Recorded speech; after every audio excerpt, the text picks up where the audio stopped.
has the opportunity to go back and observe the life that she once lived and yet never truly saw. So take a minute to reflect, not only on the beauty of living, but on the beauty of truly seeing life while it goes on, as we meet the Talking Dead in this selection from Our Town by Thornton Wilder.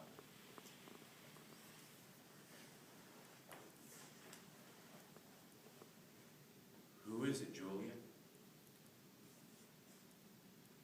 It's my daughter-in-law, Emily Webb.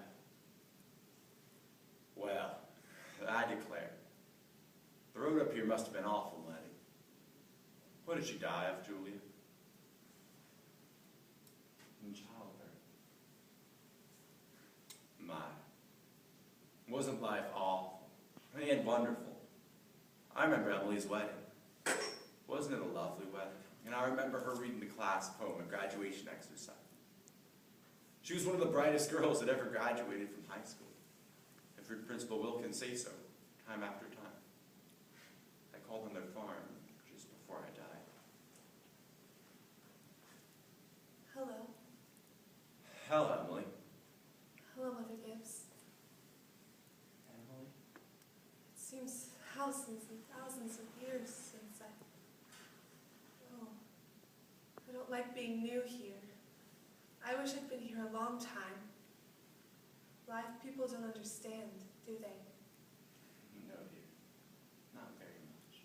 They're sort of shut up in little boxes, aren't they? I feel as though I knew them at least 1,000 years ago, but one can go back there into living again. I feel it, I know it. Why, just for a minute, I was thinking about the farm, and I was there, and my baby was on my lap, plain as day. It's true, isn't it? I can go back there and live again. Yes. Some have tried, but they soon come back here. Don't do it, Emily. But I won't live over a sad day. I'll choose a happy day.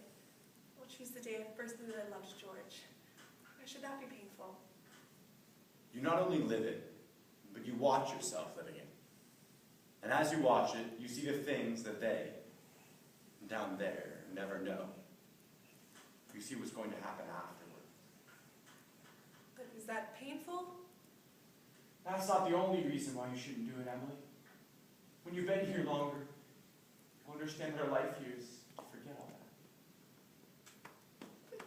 Mother Gibbs, how can I ever forget that life? It's all I know, it's all I have. Oh, Emily. It isn't wise. Really, it isn't. But it's a thing I must know for myself. I'll choose a happy day anyway. No. At least choose an unimportant day. Choose the least important day of your life. It will be important enough. I choose my 12th birthday. All right. It's February 11th, 1899. Do you want any special time of day? Oh, I want the whole day. We'll begin at dawn. The sun's coming up. Oh, there's Main Street. Oh, that's Mr. Morgan's drugstore before he changed it. Oh, and there's the livery stable. Yes, it's 1899. This is 14 years ago. That's the town I knew as a little girl. Oh, and there's the old white fence that used to be around the house.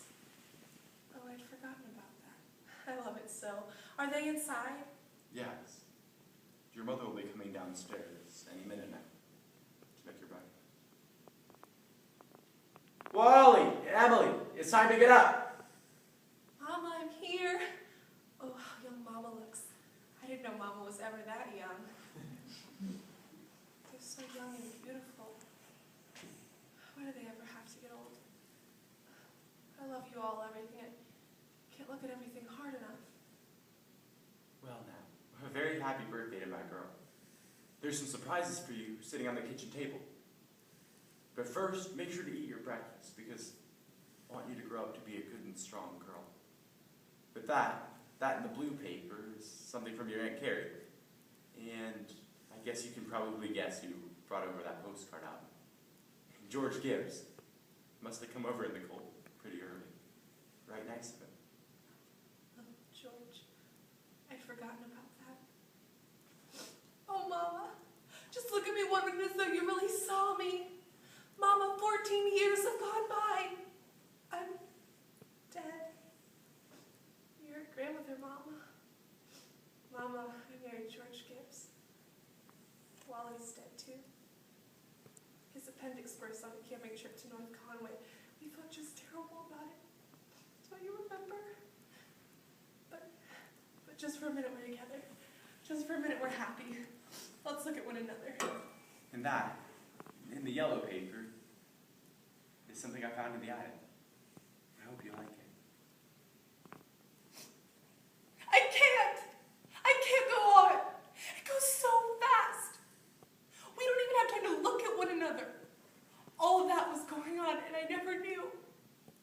Take me back, up the hill to my grave. But first, wait. One more look. Goodbye. Goodbye, world. Goodbye, Grover's Corners. Mama and Papa. Goodbye to clocks ticking and Mama's sunflowers and food and coffee and new iron dresses and hot baths and sleeping and waking up. Oh, Earth, you're too wonderful for anybody to realize you. Do human beings ever realize life while they live it? Every minute? No. The saints and the poets, maybe they do some. I'm ready to go back.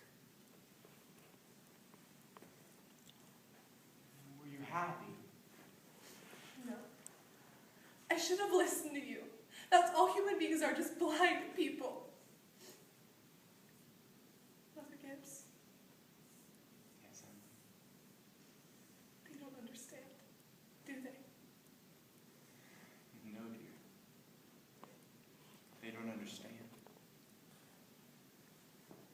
Most everybody's asleep in Grover's Corners. There are a few lights on.